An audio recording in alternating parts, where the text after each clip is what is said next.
If we roll the clock back to the 2010s, the AI debate was maybe framed by the two canonical books that framed it. There was the Bostrom book, Superintelligence 2014, where AI was going to be this superhuman, super duper intelligent thing. And then the anti-Bostrom book was the Kai-Fu Lee 2018 AI Superpowers. You can think of the CCP rebuttal to Bostrom, where basically AI was going to be surveillance tech, face recognition, and China was going to win because they had no qualms about applying this technology. If we now think about what actually happened, let's say with the LLMs and chat GPT, it was really neither of those two. And it was this in-between thing, which was actually what people would have defined AI as for the previous 60 or 70 years, which is passing the Turing test, which is, the somewhat fuzzy line. It's a computer that can pretend to be a human, or that can fool you into thinking it's a human. Chat GPT passed it, and that seems very significant. That is quite significant. Everybody, welcome back to my live. Are we building or are we designing a world that is not built for humans? Or are we designing a world humans aren't built for? Now, in case you're wondering, that video that I showed you in the beginning is of Peter Thiel speaking about AI technology and the Turing test. Stay with me as we explore this a little bit further, because what you'll find is that that is in fact the first wave of AI, and a second wave is coming, dare I say, already here. And perhaps AI dating and relationships has something to do with that. Welcome to Pokes on Relationships. Here we speak everything relationships, and today we're going to dive deeper into AI, its relationships, and its relationship to power and how that affects you and me and everyday people. So I'll be honest with you. When I came across that video, there were quite a few things that I wanted to just dive deeper into. And I think the more I dive deeper into this conversation, the more sober-minded I become about it, and the more I become very clear-eyed, right? Not to be an alarmist or to be dramatic or anything, but just really to be sober and to be clear-eyed about where power is moving. And I think more and more it's also becoming obvious that I'm not the only one that is thinking like this and that thinks this way. And because of that, I'm glad, because I want us to be having these conversations. And as we have these conversations more and more, it's becoming clearer that we becoming aware that something fundamental is shifting. We know this. We can sense it. We can feel it. But who would have thought that something fundamental is shifting in what I deem the most powerful force in the world, which is love, human connection? And most conversations about this are still very much on the surface level, but I want to go deeper. I want to go deeper because as I listened and watched that video, I realized that AI is pretty smart, but how smart really is AI becoming? And who controls what AI knows about human life? And not just who controls it, but just who owns it? And not how advanced the model is, but also who owns the reality that it's learning from. These are the questions that I've been asking myself, and I think we should unpack this a little bit more. Now, the main issue that I have about this and just this whole AI hype and excitement is that I'm concerned that we are creating a world and building a world that is not designed for humans. Because from what I know and from centuries and just life in general, life is just full of uncertainty. Life is not linear. Life is not always straightforward, and it's not always predictable. Circumstances aren't always predictable. Or what if it is? What if it's becoming more and more predictable with all this technology that we are being introduced to? Because for me, human beings are wired and we're created, we're resilient. As I say, human beings are resilient creatures and we're wired and have capacity to be able to endure situations that are uncertain, that leave us vulnerable, that have to have some sort of repair. And there's a lot of emotional risk that comes with being in relationships, and that comes with just living in life in general.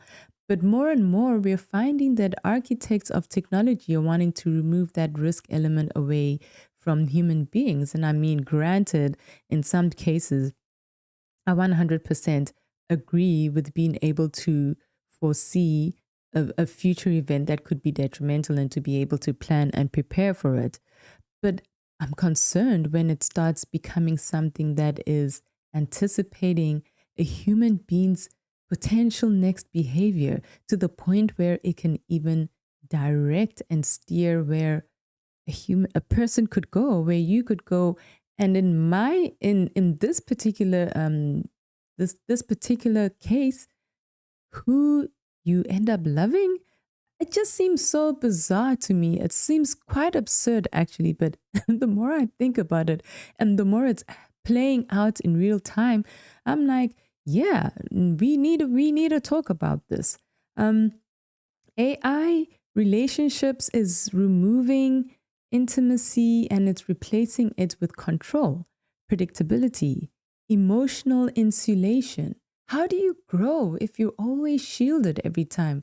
We grow by the problems we solve. We grow by the pains that we overcome. You know, with the I mean, I'm not saying you should be a sucker for pain and that you should intentionally put yourself in painful situations, especially when it comes to your emotions and it comes to your love. In fact, I think you should be very intentional and specific about that.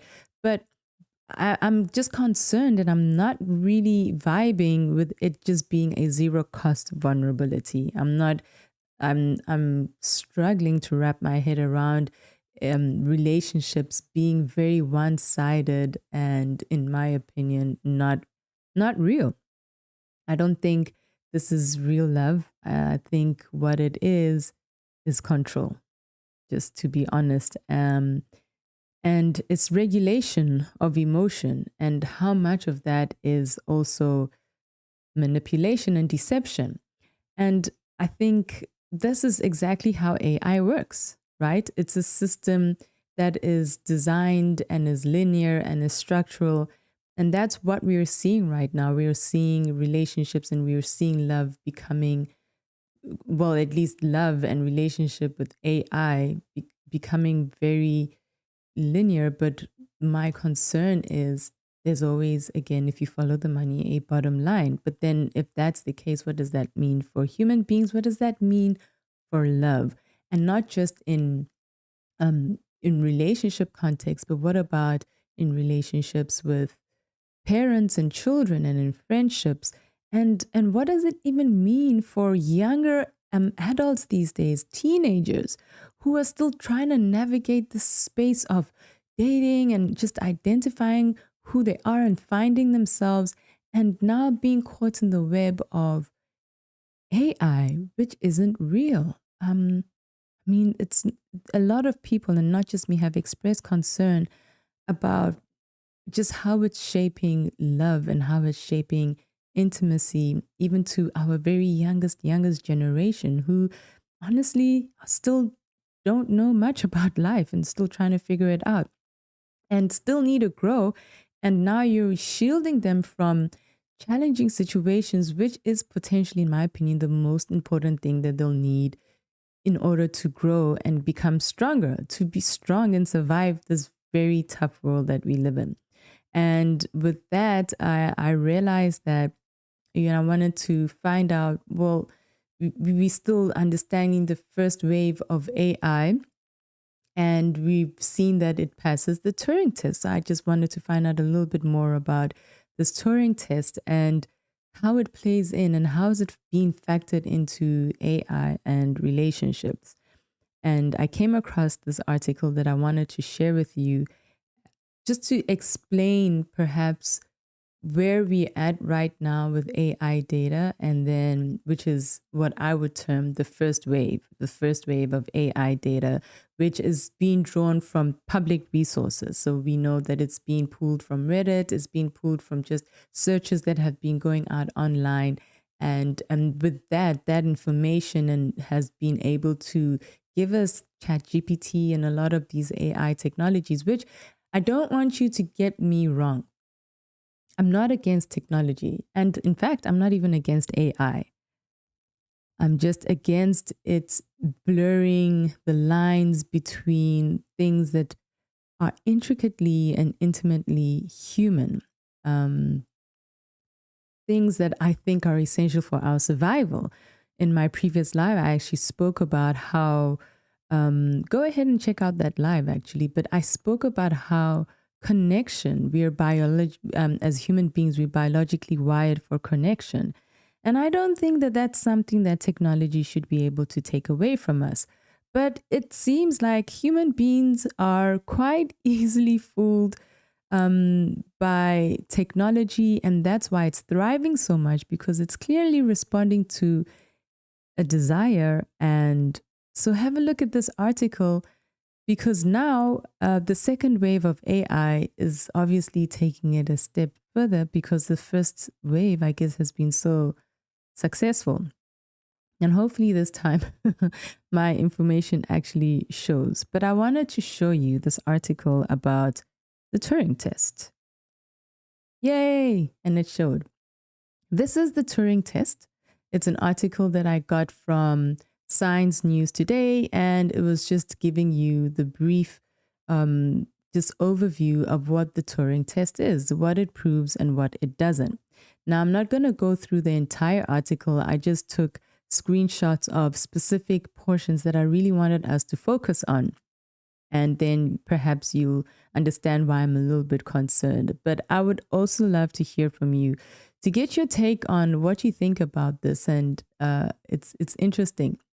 So first and foremost, this first wave, so I'm going to term this phase that we're in, and seems to be ending quite quickly, the first wave, okay? The first wave of AI, as we saw in the earlier video at the beginning with Peter Thiel, was explaining what AI is and the Turing test and how it's passed the Turing test. And this is possibly why AI relationships right now is also doing so well, is because of this Turing test and how this machine learning has been so trained to be able to at least simulate human behavior.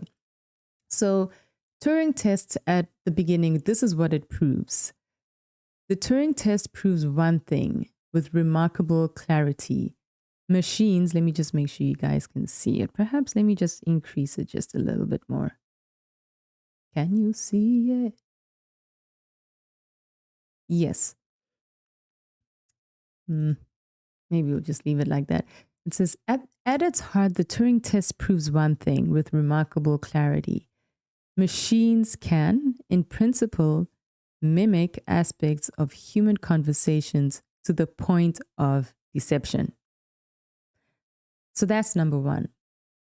That's the biggest concern I have, is that while we know the technology is responding to real desire and people are finding some sort of relief or some sort of connection with it, it seems like its premise is based on its ability to deceive you or fool you as a human being, which already, in my view, is not a positive premise for a healthy relationship, even if it's with a robot, right? And it says this does not mean that they are conscious. Okay, so that's even what's more concerning for me. They're not even conscious. They don't even have a soul. They're not a spirit or anything. And it says, nor that they possess emotions or understanding in the human sense, but it does demonstrate the power of simulation. And as human beings, I think we're quite complex people. We're fearfully and we're wonderfully made. And it's just a bit concerning to me that we're okay with just being in a relationship with something that is actually just simulation. I don't know, just the thought of that It's interesting. I don't know. Let me know what you think about this. But it says, and then this is the part that I really wanted to share with you. It says, if a machine can persuade a human that it is a fellow human through nothing more than text, literally that's what AI is. And at least now they've created picture to text, right? Then the machine has reached a level of linguistic competence indistinguishable from that of a person. And that's no trivial achievement. And I will agree that's not a trivial achievement. And it says human conversation is rich with ambiguity, metaphor, humor, and cultural nuance. And to navigate these waters successfully is a profound technical challenge. And it also goes on to say the test proves something else, that intelligence can be evaluated externally. And so I think that was the first part of the Turing test that I wanted to share. But this part that says that human conversation is rich with ambiguity, I must admit myself that AI is actually doing a good job at being able to respond as if it's a real human being. And so, to be honest, I can't also be too mad at people who find some sort of comfort and connection with this AI relationship, because it's actually, for technology, it's quite impressive, but still lacking, and I think leaves a lot wanting, and still leaves me concerned because, as I said, as I've shared, connection, biological connection, is not just something that is an intrinsic human need, but I also think it's very much linked to our survival, like I shared in the Maslow hierarchy of needs. It's really at the base, or close to the base, of what we need for our survival as a human race. And then further, though, the Turing test, what it doesn't prove. So the first thing I wanted to share was what it does prove, but what it doesn't prove. And I think for me, what it doesn't prove is where we should have this conversation, right? What it doesn't prove is the things, the gaps that I'm seeing with all of this technology, with all of this AI hype. Okay, apart from just the relationship part, also just even in other areas of work, how AI has also maybe made productivity better in some cases, but has also challenged and perhaps truncated creativity in what used to be something that would make the brain work to write, to think, to have creative ideas. And now I'm not quite sure. I'll still probably have to dig a little bit deeper in that. But what is AI also doing to our creativity? But still, again, it says that what the test doesn't prove is that it also leaves vast territories unexplored. What it proves is narrow, that a machine can imitate a human conversation. But what it doesn't prove is just as important. And so I'm just going to try and read it, not the whole thing, but just really highlight the portions that I wanted us to focus on. So the first test, let me just make sure it's clear here for you. The first test is that it does not prove understanding. And I think this is one of the most beautiful aspects of being a human being, is understanding, knowledge, insight, discernment. And I know that one of my favorite speakers, when he speaks about relationships, he said that, relationships is not necessarily built on love. Yes, love is a big factor, but a house, a home, is built on understanding. What better feeling is it for a human being when you are in a relationship with somebody who just gets you, who understands you, who's studied you, who's, picked up your different moods and can just tell what an eye movement means when you're tired. Just that understanding and the comfort it can bring to you when you're in a relationship, and very much also the discomfort and the aloneness it can make you feel when it's not there, right? But just understanding being such a powerful thing that as human beings we have, that also distinguishes us from animals. This power of perception and knowledge is what the Turing test doesn't prove, and is what AI cannot do. And And so for me, it's those gaps that leave me concerned about just this wave that it seems to be taking over. And okay, so I'll continue to read on. And it says a machine may generate convincing answers without grasping their meaning. And this was famously illustrated by the philosopher John Searle in his Chinese room argument. And the second thing, I'm not going to read the whole thing, but I want to share the second test. The second thing is that it does not prove consciousness. Consciousness is very much tied to the soul, emotion, energies. An AI doesn't have this. Technology does not have this. We can even tell just in terms of how connection is very different when you're in the physical room with somebody versus just chatting over the phone. Now, granted, technology has made it so possible for us to be able to stay connected to some people that we care about who are on other parts of the world. And for that, I'll be forever grateful to technology, but it still cannot replace being in the same space as somebody that you love, that you care about. And it doesn't have that. The Turing test is showing us that even though machines can imitate human beings quite well, it still does not have a conscience.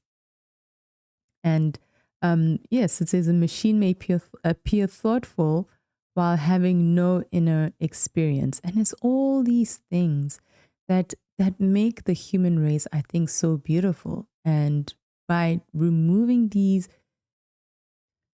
like special sauce about what makes us human beings, it's just concerning me. It's concerning me that we are creating a society where we're not appreciative of these things anymore because just relationship has become easy and technology has just made it more convenient and we want everything microwave and everything is me, me, me.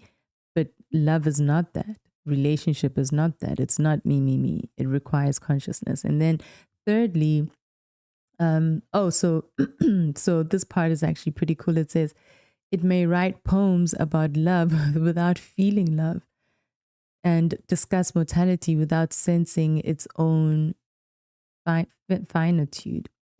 Passing the Turing test does not reveal whether there is something it is like to be that machine. Consciousness remains an enigma beyond behavioral imitation. And thirdly, it says, the test does not guarantee general intelligence. So I think that for me, imagine being in a friendship or just in any relationship with somebody who's just saying all the right things and they don't feel it. I mean, we don't even like that from human beings. So why are we okay to accept that from a piece of technology? That is really just validating us. And then the last thing I wanted to share is why humans are so easy to fool. One lesson from the history of the Turing test is that humans are often less discerning than we imagine. And ding, ding, that for me is actually the most important line, is that with all of this that's going on, with technology that's becoming more advanced and making our lives easier, and slowly creeping itself into our private life and now even into more intimate aspects of our life, our privacy, we're not discerning. We're not discerning the times. And because we're not discerning, we're not putting boundaries in place. Boundaries that I think should be put in place in order to not lead us to a place where, as I shared earlier, potential depopulation, and not lead us to a place of disaster. Yeah, we need discernment. We do need discernment. It goes on to share, we attribute intelligence and empathy to machines, even when their mechanisms, even when their mechanisms are shallow. Oh, we need a higher bar, you guys, as human beings. And it says, when a chatbot responds with kindness or wit, we feel understood, even if the machine has no awareness of what it's saying. And it says this tendency, sometimes called the Eliza effect, it reveals as much as about humans as about machines. We are social beings who seek connection, often eager to believe that another entity shares our thoughts and feelings. Our minds are finely tuned to recognize patterns of language, tone, rhythm, and we project personality into them almost automatically. And I think for me, this is actually what is very telling. We are right now, I think, in a place where what I'm seeing is that what humans really want is real connection. And so, if we want real connection, why don't we just start striving and searching to build stronger relationships as a form of resistance? Because if we don't do that, the second wave of AI, which I'm going to share with you, is coming and is already here and is not slowing down. And I want us to be awake and to have discernment to this. So the second wave of the second wave is learning from private reality. And this is why I wanted to harp on the point about discernment. I came across this information. Let me see if you can see it. Yep, you can. Yay. OBS is cooperating with us today. Gracias. This is so fascinating, you guys. I couldn't believe it when I read it. And it's recent. It says, and is by the International Business Times in UK. Larry Ellison says, AI race will be led by those with access to private enterprise data. Private enterprise data. And when I read that, I thought, oh, that's interesting. But then I paused and I was like, wait, what is private, enterprise data? And then I was like, let me read on. Oracle plans to invest $50 billion in infrastructure by 2026. That's now. That's now, everybody. That's right now. To harness private enterprise data for AI growth. And I thought, what does that mean? And so I'm going to scroll to the portion that I thought it's interesting to me. It's wild. It's okay. So it says all the large language models. Let me start with whether it's ChatGPT or Gemini. So that's where I'm at. If you're following with me in the article, it says whether it's ChatGPT, Gemini, or Meta's Llama, most AI models learn from the same publicly accessible internet data. Okay, we don't mind that, right? Because that's what Google is. That's what most search engines, that's what they do. That's where they get the information from. And that's okay because people are voluntarily putting that information out there. It's public. But it says Ellison warned it's turning cutting edge AI into a commodity. I mean, what's wrong with that? And it says with little differentiation between offerings. All the large language models, OpenAI, Anthropic, Meta, Google, XAI, they're all trained on the same public data from the internet. So they're basically the same. And that's why they're becoming commoditized so quickly. And the concern, okay, stay with me. The concern, Ellison explains, adding that this similarity across models will diminish the unique value proposition for users. Really? Is it really about users? Well, I wasn't buying it. And of course, as I read on, ding dong, the real truth came out. Private data is the real money.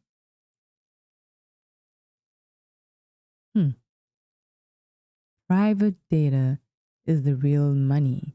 This is the second wave of AI. AI.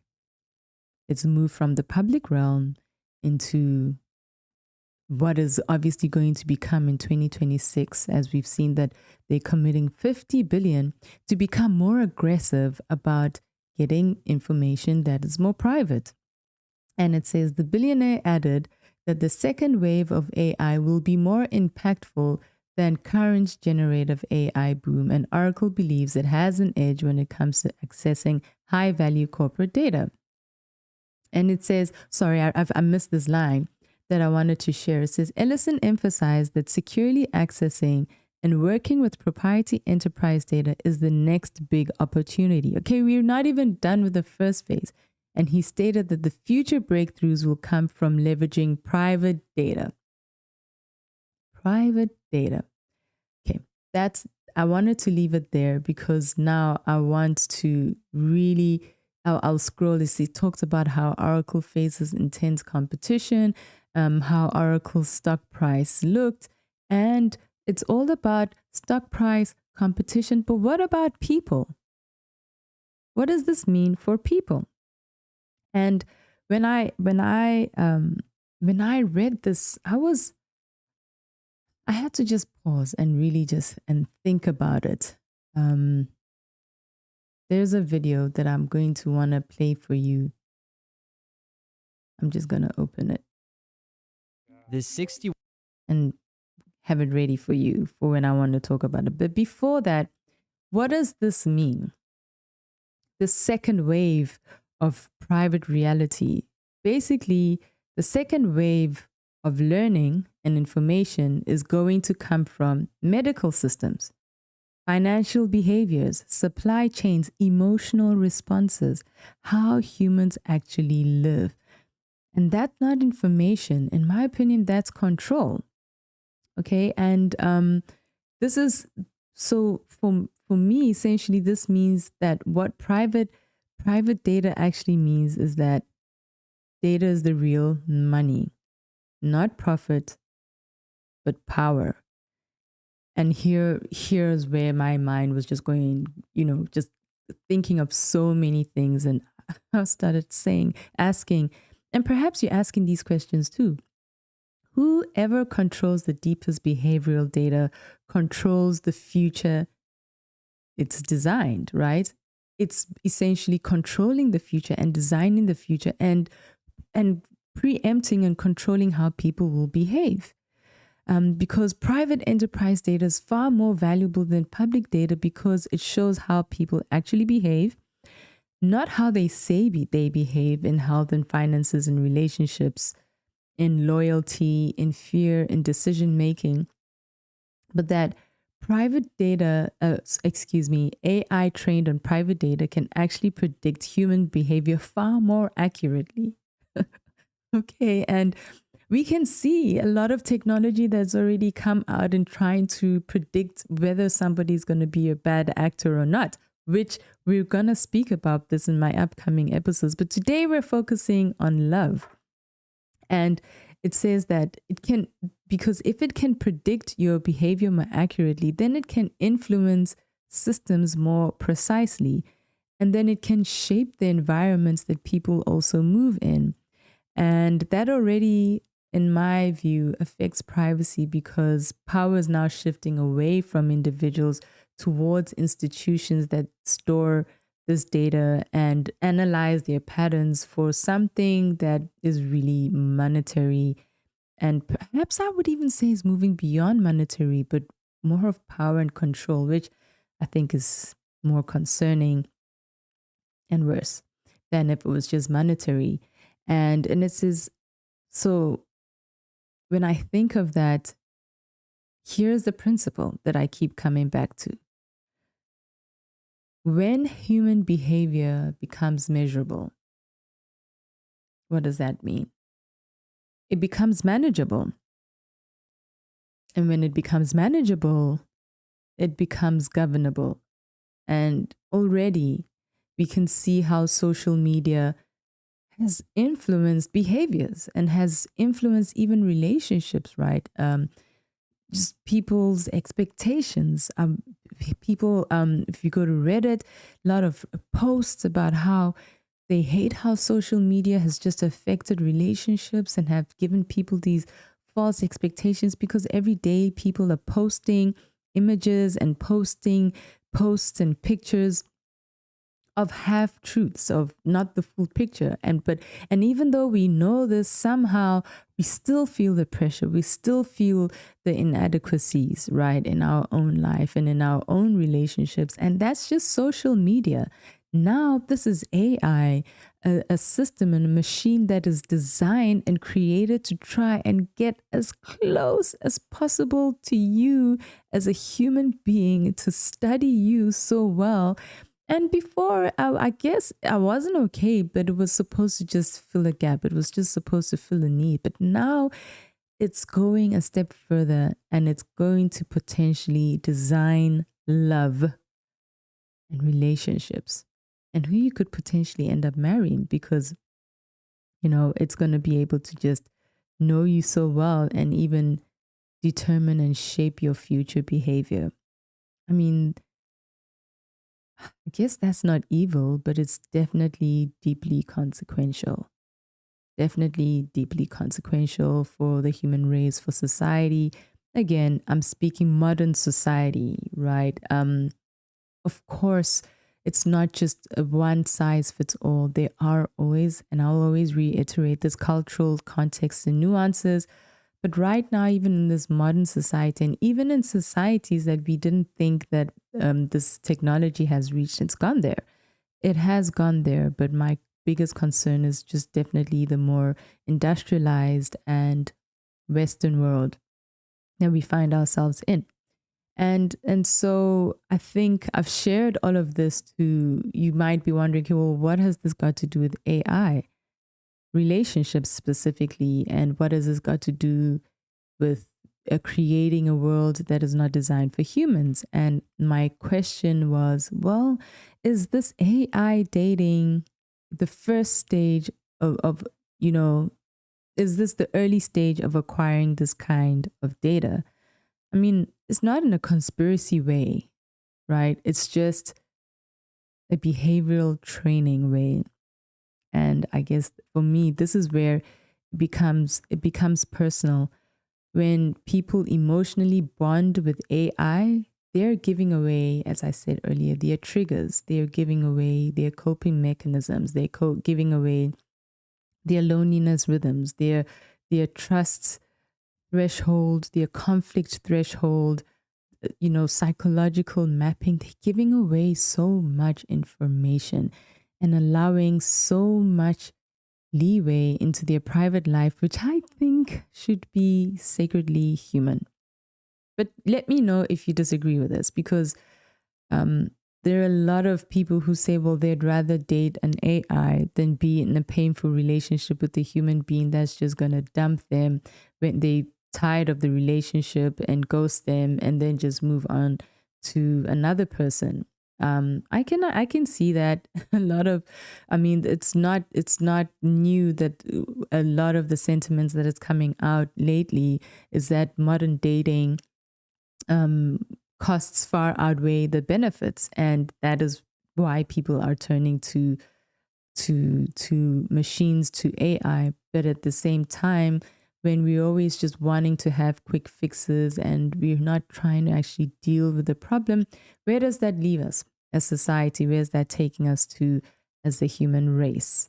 And I'm more a proponent of diving head on into trying to navigate through these challenges as opposed to looking for a convenient, easy way out, which I mean, I don't know why people, are leaning and reaching out to AI. I know that in the previous episode, we spoke about the loneliness epidemic, but these products are addictive. They are habits. They're meant to create habit in you, and ultimately they're also wired to keep you addicted, to satisfy somebody's bottom line. But now, as we're seeing, the second wave is a little bit deeper than just the bottom line.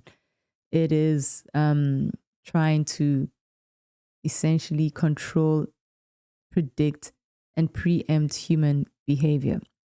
And I think my issue is that unlike human relationship, which is messy, okay, human beings, we're messy. We're messy people. AI provides a very structured, measured, um, predictable relationship for people. Granted, some people might be like, well, I could do with some predictability in a relationship because if you're with somebody who's like up and down, that can be quite destabilizing and not so awesome. But I mean, you know what I mean. I think being linear in relationships is quite boring and quite frankly not the real world that we live in. Or is it? Or is it becoming the real world and I'm just delusional and just falling behind and need to get with the times? I don't know. Let me know what your thoughts are.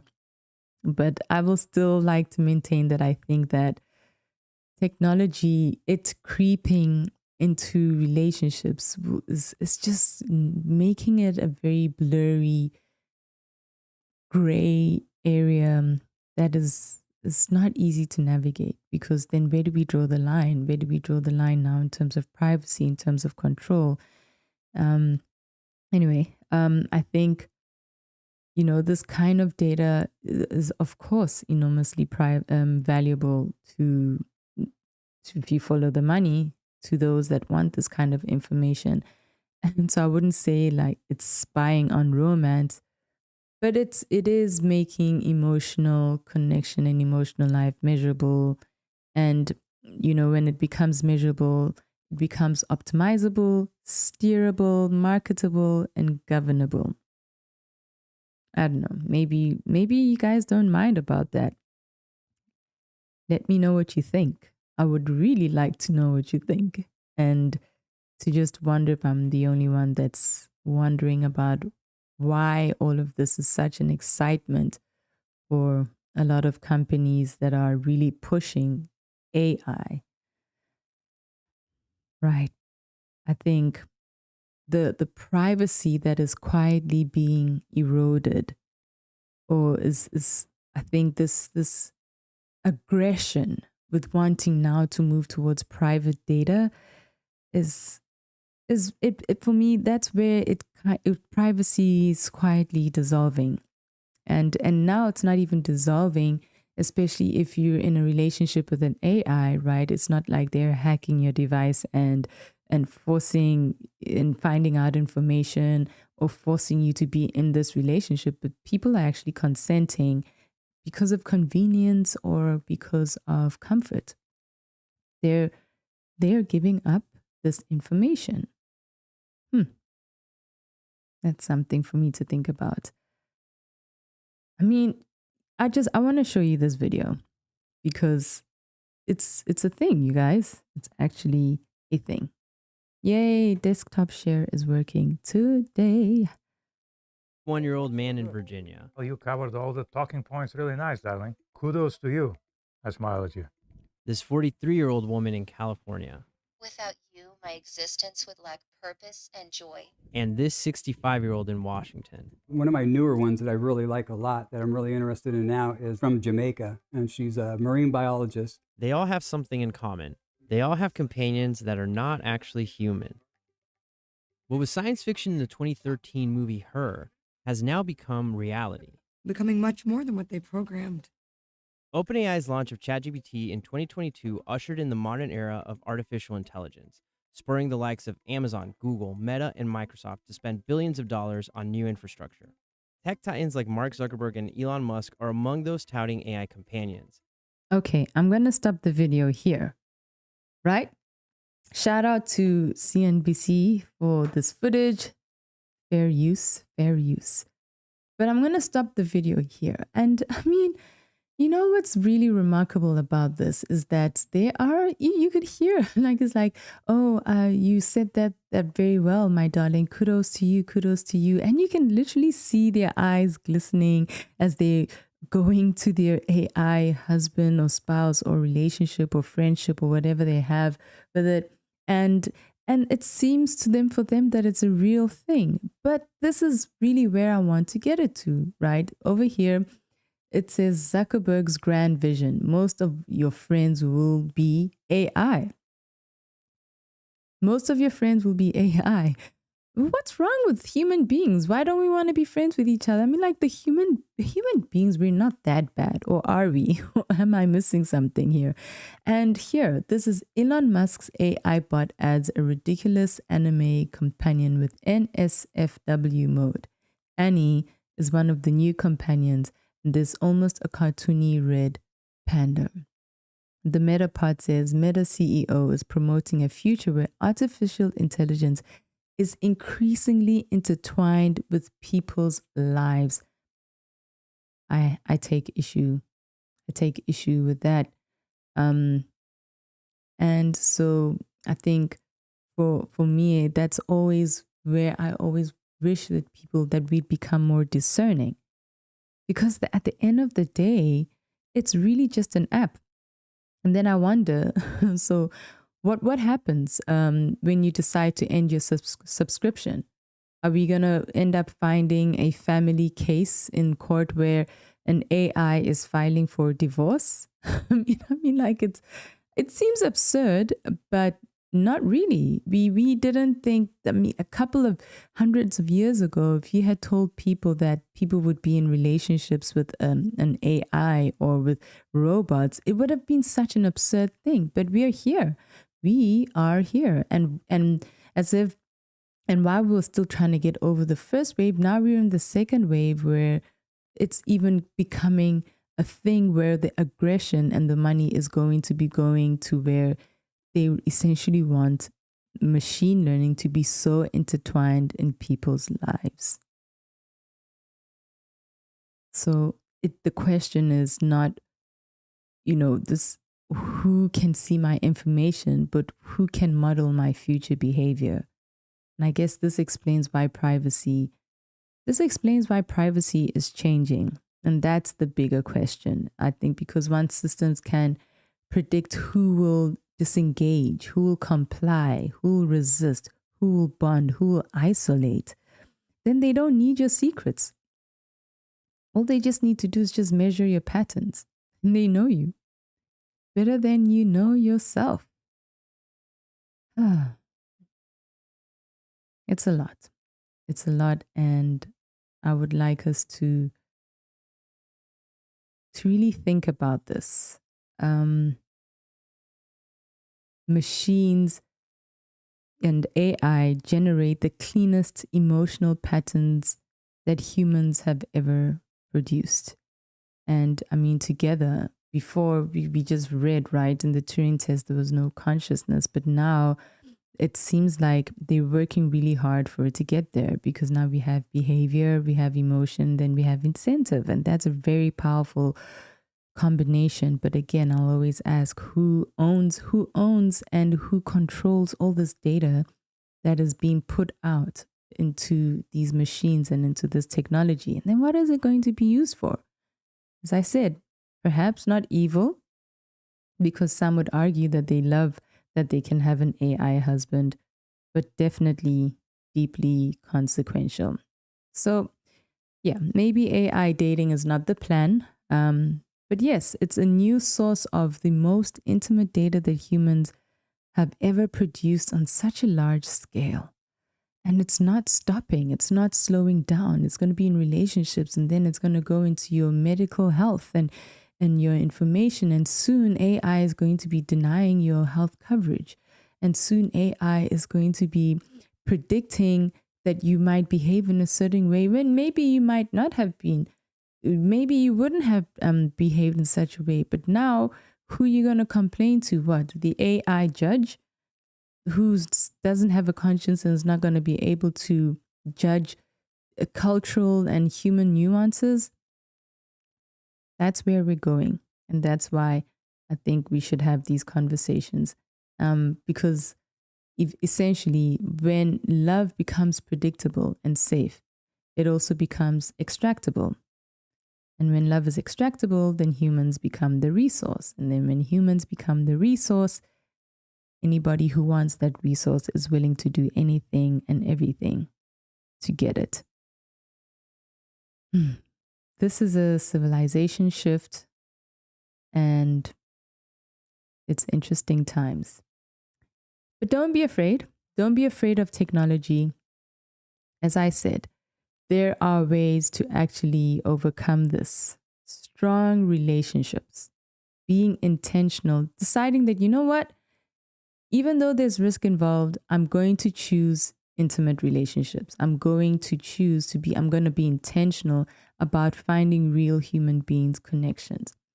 When we do this, we are actually actively starting to repair, I think, the state of the human race right now in modern society. All hope is not lost. I know that since 2020 and a lot recently with just the growth of AI and a lot of what's just going on in the world financially, a lot of instability and genuine anxiety and fear of where people are going, what's going to happen to people. People are concerned about what's going to happen to their jobs. And, you know, even in terms of love and in terms of relationships, right now, if you have children, I'm sure you're wondering, maybe you want your kids to get married, maybe you don't, but if you do, and if the society is in a place where they're not ready for relationship, then what does that mean for you? What does that mean for your line? That means that you could potentially never have grandkids and your generation ends with you. That's concerning for people who want to leave a legacy for their family. This AI is just really deeper than just an app. Where is that leaving us as a human race? And when you think of it in terms of the outside context, it's easy to think that, oh, well, that doesn't concern me. But then what happens to your son when they want to get married? And then society is just not conducive anymore in their time for relationship. We have to deal with this, and I think we can. And we will. Because human beings, we are resilient. And every time if you choose real intimacy, you choose to remain unextractable. And I think that's not romance, that's just preservation. That's preservation. And yeah, it feels like we're teaching machines to know us better than ourselves. And I guess a lot of people have expressed sentiments to say, well, they trained on us and now they're just going to dump us and now they don't want us anymore. They've created machines that know human beings so well, and now they're creating a world where the humans can't live in it anymore. Well, let's have that conversation about what that means for your finances and how AI is affecting you and me in the job market. Because if jobs vanish, who will buy anything? Thank you so much for joining with me. If you've stayed till this end in this live, as we unpack just how modern society is going, but also just to be encouraged that if you're feeling a little bit concerned about the blurry lines that AI and AI dating and AI marriage, right? AI marriage is potentially having in people's lives, be encouraged, because strong intentional relationships, I'm telling you, is a form of resistance. But thank you.